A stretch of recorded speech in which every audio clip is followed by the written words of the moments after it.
Hi, welcome to session number 2. In session number 2, we're going to talk about understanding the types of dreams. In the dream dimension, there are 4 levels of dreams. We're going to start off with the first one, visions, which is very common for prophetic people. Visions come from the Greek word mirar, which means glass or mirror.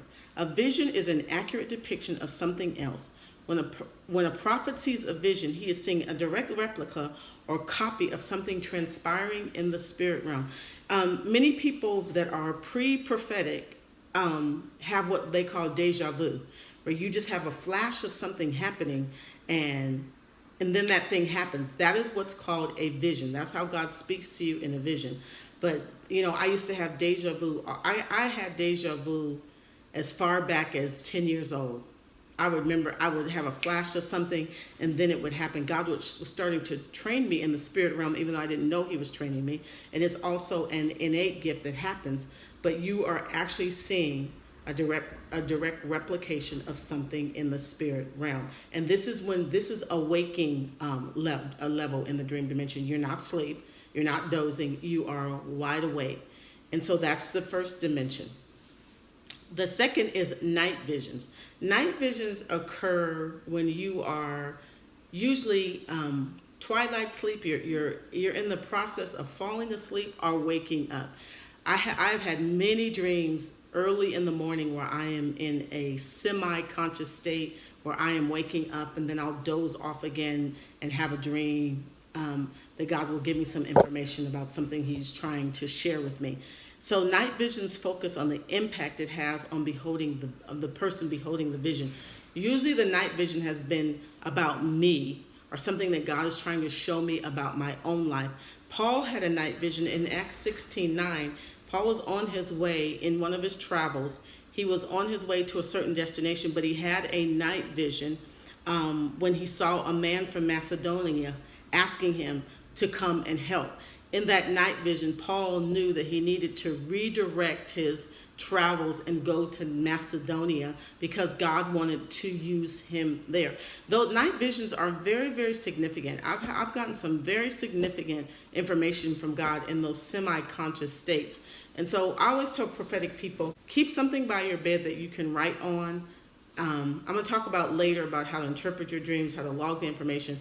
But keep something by your bed that you can write on. I usually have my phone where I can write in my iPad notes, because that's crucial, because once you wake up, it's almost like the dream dissipates. The next dimension is an actual dream. It's a vision that takes place while in an unconscious state and is often a medium for divine oracles and significantly linked to prophetic activity. There's a lot of prophetic activity linked into the semi-conscious state. The Holy Spirit is speaking to you about something significant in your life. And when we think about Joseph, Joseph, not Joseph the prime minister, but Joseph, Jesus' father. This is during the time of King Herod, when he was slaughtering and murdering all the children under 2 years old. It says that Joseph, Matthew 1:18-25, that Jesus' father received divine information in a dream concerning Jesus. The Holy Spirit in a dream told Joseph that he needed to take Jesus to Egypt. And Jesus stayed in Egypt for 7 years until King Herod died. So that is a dream. The next dimension, and I'm talking about these dimensions in levels of, I believe, hierarchy. The next dimension, which I believe is the highest dimension of the dream dimension, is the dreamer of dreams. This is actually a kingdom position, and it is the position that Daniel actually held. Daniel Daniel and Joseph held.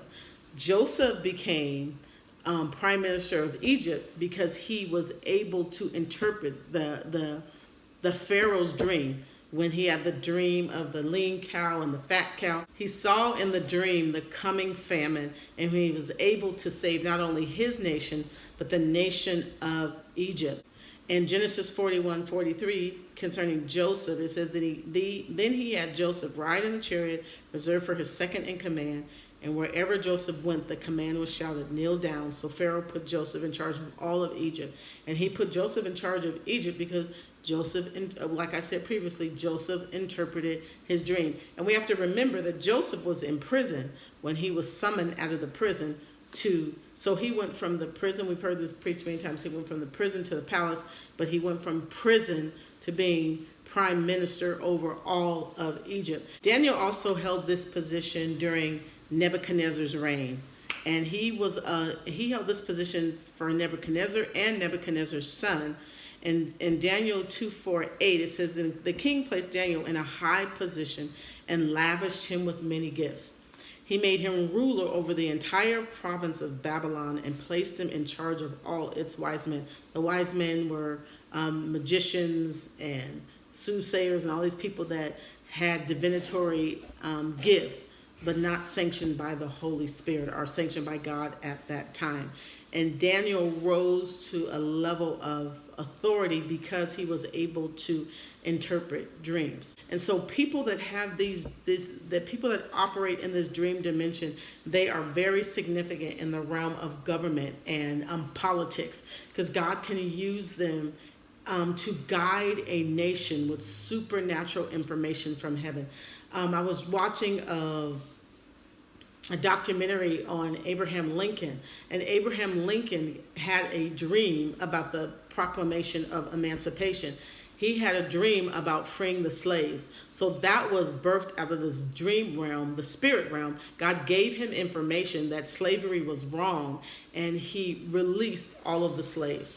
So if you are operating in that realm, it would be important for you to learn and master seeking the counsel of the Holy Spirit, as well as being a student of the Word. Because one of the things about dreams is that we not only have them, we also have to have an accurate method in extracting the information so that it can be useful for wherever we have jurisdiction, wherever we have assignment. Like we're in the middle of a pandemic, I said, somebody got that information. It is not, even though it seemed to hit us off guard, God spoke to a prophet